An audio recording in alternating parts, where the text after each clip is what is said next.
एक तू ही निरंकार, मैं तेरी शरणहार, मैनू बख्श लो, बख्श लो, बख्श लो. पण कधी त्या निरंकाराबद्दल आपल्या मनामध्ये प्रचंड दृढ विश्वास पाहिजे. आपली भक्ती पण त्याच्याप्रती जशी मीरेची होती गिरीधर बरोबर तशी पाहिजे. मुझे रंग दे, मुझे रंग दे, रंग दे, रंग दे, मुझे रंग दे. कोणता रंग दे मीरा म्हणते, लाल, हिरवा, पिवळा नाही, तर मला असा रंग लाव, किंवा मी तुला असा रंग लावते गिरीधर की तो रंग अवघा रंग एक झाला, एक व्हायला पाहिजे.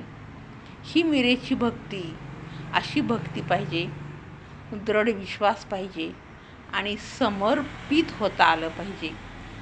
जोपर्यंत आपण निरंकारी बरोबर पूर्ण मनानं समर्पित होत नाही तोपर्यंत आपल्याला तो भेटणं थोडं मुश्किल आहे. मग त्याला भेटण्यासाठी नक्की काय केलं पाहिजे, कसा भेटेल तो, तर आपलं जे अंतःकरण आहे ते गुलाबाच्या फुलासारखं असं उमललेलं पाहिजे. आपली ओढ ही नदीसारखी पाहिजे, धावती ओढ.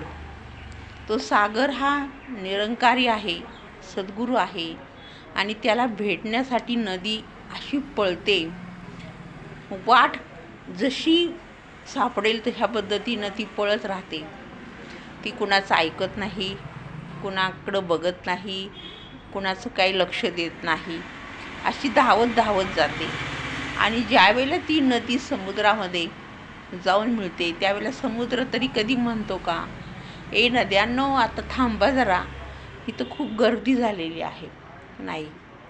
तो अथांग निरंकार आहे, फार मोठी शक्ती आहे आणि ती शक्ती सगळ्यांना सामावून घेत राहते.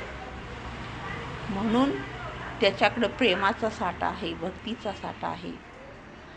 अशा पद्धतीनं आपण सुद्धा नदीसारखं धावलं पाहिजे, त्याला समर्पित झालं पाहिजे, तर तो भेटणं दूर नाही. प्रेमाने बोला, धन निरंकार.